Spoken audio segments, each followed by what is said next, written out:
আরে কলিং বেলটা নষ্ট হয়ে যায়, এটাই তো কথা, ভুল স্বীকার করবে না। আরে এখন তো বয়স হয়েছে, বল, লোকে তো ঠকানোর জন্য বসে থাকে।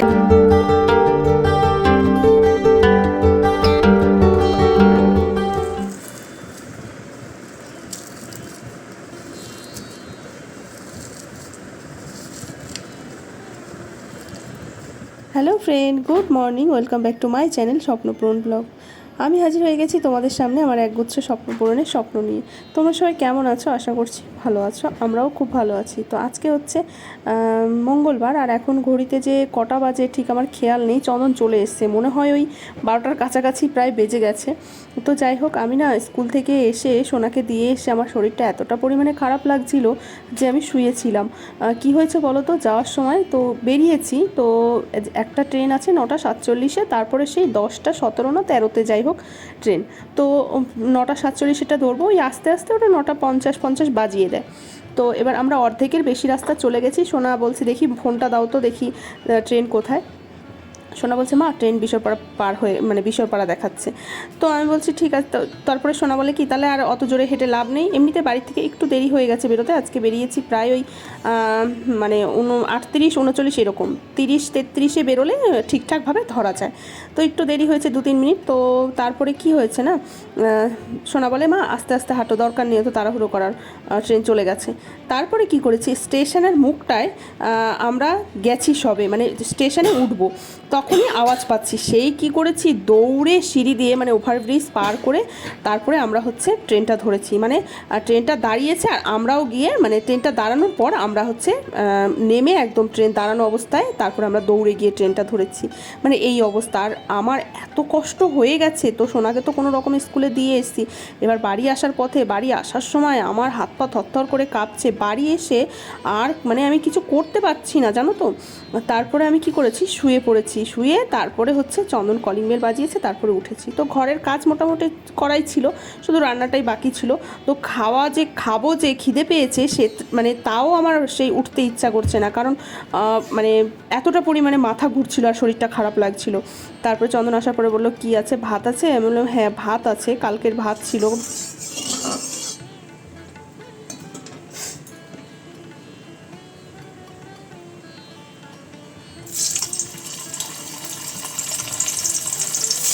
আর আগের দিনের ডাল ছিল, মটরের ডাল করেছিলাম, সেই ডালটা ছিল। তারপরে ভাতে আলু সিদ্ধ দিয়েছিলাম, সেই আলু ছিল।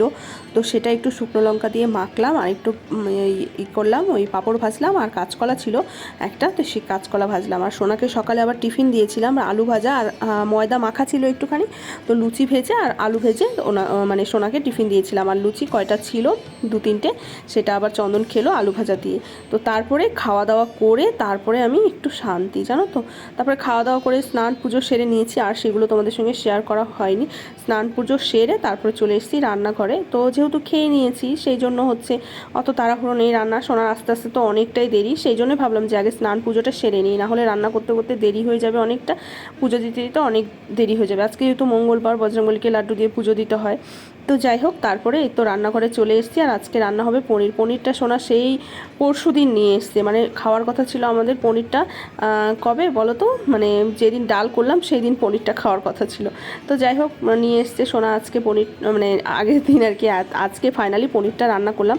আর এই যে পটলগুলো দেখতে পাচ্ছ, এই পটলগুলো হচ্ছে সেই যে বাড়ির থেকে নিয়ে এসেছিলাম, মানে বাড়ির থেকে বাবা দিয়েছিল, যে মানে মা আর কি ভরে দিয়েছিল, সেই পটলগুলো এই যে আজকে শেষ হলো। পটলগুলো এতদিন হয়ে গেছে, তারপরেও না ভেতরে কিন্তু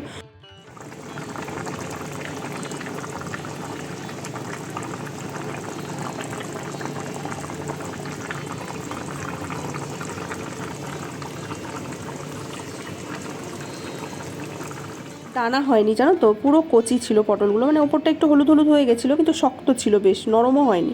তো যাই হোক, মোটামুটি এই যে পনির আলু তরকারিটা রান্না করে নিয়েছি। আর এবার হচ্ছে বাসন কোসন মেজে তারপর আমি একটু বসবো। বাপরে বাপ, খুব কষ্ট হয়েছে আজকে, জানো তো, ওই দৌড়ে ট্রেনে ওঠা। এখন না পারি না আমি, আর তার মধ্যে শরীরটা এত পরিমাণে দুর্বল হয়ে যাচ্ছে দিন দিন, কেন জানি না।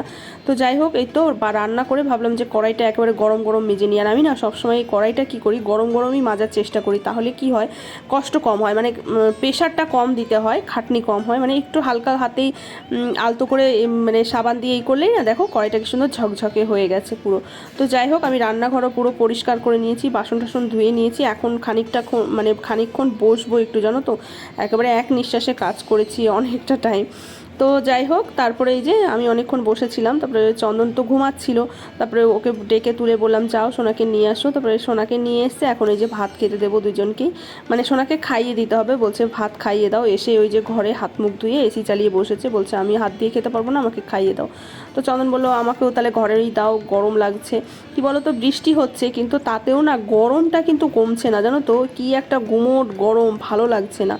তো সেই জন্য ওরা ঘরে এসি চালিয়ে বসেছে। আমি বললাম তাহলে ঠিক আছে, তুমি তোমারটা হাত দিয়ে খেয়ে নাও আর আমি সোনাকে খাইয়ে দিই। তো এখন আমি এই যে সোনাকে খাইয়ে দিয়ে তারপরে আমি খাবো, যেহেতু সকালে খেয়েছি আর পান্তা ভাত খেয়েছি, তো মানে জল ঢালিনি, কিন্তু পান্তা ভাত খেলে না ফ্রিজে রাখা ভাত তরকারি খেলে না আমি জানি না কেন পেটটা ভার হয়ে থাকে। তো যাই হোক খাওয়া দাওয়া করে অনেকক্ষণ রেস্ট নিয়েছি। সোনার বাবা চলে গেছে পড়তে, আর আমি সন্ধে ঠন্ধে দিয়ে ভাবলাম যে এই যে জামা কাপড়গুলো রয়েছে সেগুলো এখন বসে বসে ভাঁজ করে নিই, বসে না থেকে। যতই বসে থাকবো ততই হচ্ছে আলসি আসবে শরীরে, কারণ সময়ে করে নিলে না সুবিধা হয়, না হলে খুব কষ্ট হয়ে যায়।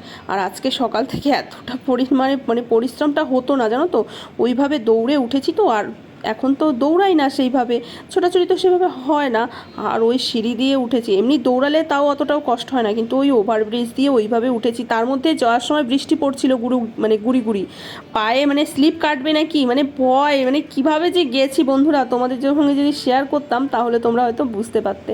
তো যাই হোক ওই যে কাঁথা তারপরে কিছু ওই যে বালিশের ওয়ার কিছু না বারান্দায় মেলে দিয়েছিলাম কালকে, মানে ভেজা ছিল না, তাও কেমন একটা যেন লাগছিল সাথে, তো বারান্দায় মেলে দিয়েছি, এখন একদম করকরে হয়ে গেছে। তো সেই জন্য কাঁথাটা ভাবলাম যে থাক, ওই কাঁথা হচ্ছে এসে রেখে দিলাম, আমি আলমারিতে রেখে দিলাম। কি বলো তো, এইগুলো সব মানে দিদা সেলাই করে দিয়েছে, তো কাঁথাগুলো মানে আমার না ব্যবহার করতে ইচ্ছা করে না, কিন্তু ব্যবহার না করেও বা রেখে দিলেও তো নষ্ট হয়ে যাবে। তো ভাবলাম কি মানে মাঝে মাঝে বের করে ব্যবহার করি, আবার মাঝে মাঝে না ধুয়ে আবার সুন্দর করে তুলে দিই, ভাবি কি যে থাক ওইগুলো স্মৃতি হিসাবে থেকে যাবে। অনেকগুলোই কাঁথা আছে কিন্তু, আর এই যে দেখো একটা কাঁথা বের করেছে, ওই কাঁথাটা ঢোকাতে গিয়ে না আরেকটা কাঁথা এই যে বের করেছে, এই কোনায় দেখতে পাচ্ছ, এটা না সেলাই করা সম্পূর্ণ হয়নি, মানে হালকা হালকা সেলাই করা হয়েছে আর বাদবাকিটা রয়েছে। আরে পাগল করে ফেলছিস, দাঁড়া আমার উঠে আসতে টাইম লাগবে তো। আরে কলিং বেলটা নষ্ট হয়ে যাবে। কোথায় কি নিয়ে এসছিস, এটা কি নিয়ে এসছিস?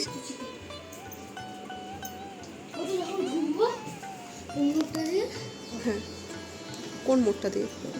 জামা কাপড় ভাঁজ করে বসে রয়েছি, তার মধ্যেই দেখি চলে এসছে, মানে অনেকক্ষণ পরেই আর কি, আমি বসে একটু ফোনে এডিট করছিলাম, যাই হোক টুকটাক, তার মধ্যে এই যে চলে এসছে। এসে হাজারটা গল্প, মা এটা হয়েছে ওটা হয়েছে, আজকে কার নাকি বার্থডে ছিল, টিউশনিতে কেক কেটেছে, এটা সেটা কত যে গল্প। আমি বলছি তুই হাঁপিয়ে গেছিস, ঘেমে গেছিস, আগে ব্যাগটা খুলে রাখ, একটু জল খা, হাত মুখ ধো, তারপরে শুনবো গল্প। না, এসে স্কুল থেকে এসেও মানে টিউশন থেকে এসেও মায়ের সাথে হাজার গল্প মনের মধ্যে রেখে দেয়, সেগুলো মায়ের সঙ্গে শেয়ার করতে হবে, তারপরে যা করার করবে। বাবার সঙ্গে কিন্তু বাবা কিন্তু সঙ্গে থাকে, তাও বাবাকে ওগুলো শেয়ার করা যাবে না, মাকেই শেয়ার করতে হবে। তো আসার সময় চলো দেখি কি নিয়ে এসছে, বললো তো মাংস নিয়ে এসছে। তো আমি চন্দ্রকে ফোন করেছিলাম কালকে কি রান্না করব, এই 4 দিন তো নিরামিষ খাওয়া হলো, বলছে আমি জানি না কি রান্না করবে। ও মা দেখো আবার মাংস নিয়ে এসছে। তো যাই হোক এখন এই যে মাংসটা ধোবো, তার আগে এই যে বাসনটা রয়েছে সিঙ্কের মধ্যে, মানে বাসন না আমি তখন খেয়ে আর মাজা হয়নি, সোনাকে খাইয়ে দিয়ে ওই থালাতেই আমি খেয়ে নিয়েছিলাম, কে আবার আরেকটা বাসন বের করে, কারণ ওকে তো আমি খাইয়ে দিয়েছি, তো ওই থালাতেই খেয়ে নিয়েছিলাম। তো মাংসটা এখন ঢেলে রেখে আগে এই থালা বাসনটা ধুয়ে নিয়ে তারপর হচ্ছে মাংসটা ধোবো। তো মাংসটা না মানে চন্দনকে বলেছিলাম যে মাছ না হলে মাংসর কথা, কিন্তু ও দেখি মাংস নিয়ে এসছে। মাংস না এখন আর অতটাও ভালো লাগে না, এখন অতটা ভালো লাগে না বলতে আমি আগাগোড়াই নাই যে আমার পোলট্রি মুরগিটা খেতে ইচ্ছা করে না, যেটাকে ব্রয়লার মুরগি বলে, কিন্তু ওই দেশি মুরগি হলে আমার আবার ভালো লাগে, দেশি মুরগির ঝোলটাও খেতে ভালো লাগে। আর দেখবে পোলট্রি মুরগি একটু বেশি মশলা দিয়ে কষিয়ে না রান্না করলে ভালো লাগে না। সোনা তাই বলছিল, মা আজকে না মানে কালকে আর কি, আজকে না কালকে হচ্ছে মা একদম মশলাপাতি দিয়ে একদম কষিয়ে ঝাল করে রান্না করবে, ভালো লাগবে খেতে। আমি বলছি ঠিক আছে। আর বাড়িতে মাংস আসলে সোনার মতোই রান্না হয়, তোমরা তো জানোই, সোনা যেমন খেতে চায় তেমনই রান্নাটা হয়। তো মাংসটা না আমি ধুয়ে একদম নুন হলুদ মাখিয়ে আর কি রেখে দেবো ম্যারিনেট করে, না হলে আবার ডিপ ফ্রিজে রাখতে হবে, ডিপ ফ্রিজে রাখলে অসুবিধা হয় খুব। সেটাই তো কথা, ভুল স্বীকার করবে না, যাই হয়ে যাক ভুল স্বীকার করা যাবে না। তোমার যেরকম ইচ্ছা তুমি সেরকম কষা কষা করে নাও। আরে এখন তো বয়স হয়েছে বল, এখন যদি একটু না বোঝে তাহলে আর কবে বুঝবে এই লোকটা বলতো? লোকে তো ঠকানোর জন্য বসে থাকে, লোকের ব্যবসা, লোকে যেভাবে পারে জিনিসটা যাতে নষ্ট না হয় সেটা গোছিয়ে দেবে, কিন্তু নিজেদের তো দেখে শুনে ঠিকঠাক ভাবে নিয়ে আসতে হবে।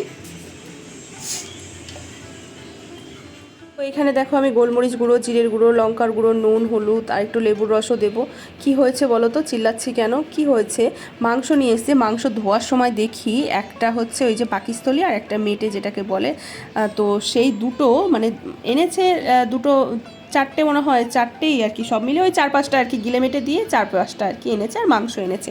তো তার মধ্যে দুটো গিলে আর হচ্ছে একটা মেটে একদম মানে কেমন হয়ে গেছে। আসলে কি বলো তো, মাংসের দোকানে ওরা হয়তো বা অনেক সময় হয় না যে মাংসের গিলে মেটে বা যাই হোক কিছু একটা বেশি মানে বেশি হয়ে গেলে দেখবে সব মানে টাটকা জিনিসটার সাথে ওই পুরোনো জিনিসটা মিশিয়ে দিয়ে দেয়, ফ্রিজে হয়তো রেখে দেয়, তারপরে পরের দিন হয়তো ওই মানে যে যে যাকে পারে গছিয়ে দেয়। তো এইটাই হয়েছে চন্দনের সাথে। আর ও সব সময়, তোমাদের তো আমি আগেও বলেছি, সব সময় বলি যে ও মাছ মাংস যাই আনুক না কেন ও দেখে শুনে বেছে বুঝে আনে না, ওকে যেটা ধরিয়ে দেয় ও সেটাই নিয়ে আসে। ও আমাকে একবার বললোও না, যে আমি ওকে জিজ্ঞাসা করলাম যে হচ্ছে কালকে কি রান্না করব, ও কিন্তু বলতে পারতো যে তাহলে মাংস নিয়ে আসবো বা কি করব, তাহলে আমি হয়তো বলতাম যে না তোমার আনতে হবে না। ও সত্যি কথা বাজার করতে একদমই পারে না, মাছ বলো মাংস বলো, ও সব সময় গোলমাল কিছু না কিছু করবেই। আসলে কি বলো তো, দোষটা তো ওরই, তাই না? লোকের তো দোষ না, লোক তো করবেই যে আমার জিনিসটা যাতে বিক্রি হয়ে যায়, জিনিসটা যাতে নষ্ট না হয়। তো এইটাই হয়েছে আজকে, ওকে হচ্ছে মানে দুটো গিলে আর হচ্ছে একটা মেটে এরকম মানে নষ্ট ধরিয়ে দিয়েছে। নষ্ট ঠিক বলবো না, মানে একটু কেমন হয়ে গেছে আমার ওটা না, আমি দেখে পারলাম না আর কি নিতে। ঘৃণা লাগে না বলো তো? এমনিতেই আমার পোলট্রি মুরগি অতটাও ভালো লাগে না খেতে, তার মধ্যে ওই রকম। তো যাই হোক, এই নিয়ে একটু চিল্লাচিল্লি করলাম। তো যাই হোক চলো ভিডিওটাও শেষ করে দেবো এখন। ভিডিওটা ভালো লাগলে অবশ্যই লাইক কমেন্ট শেয়ার করে দিও। চলো টাটা।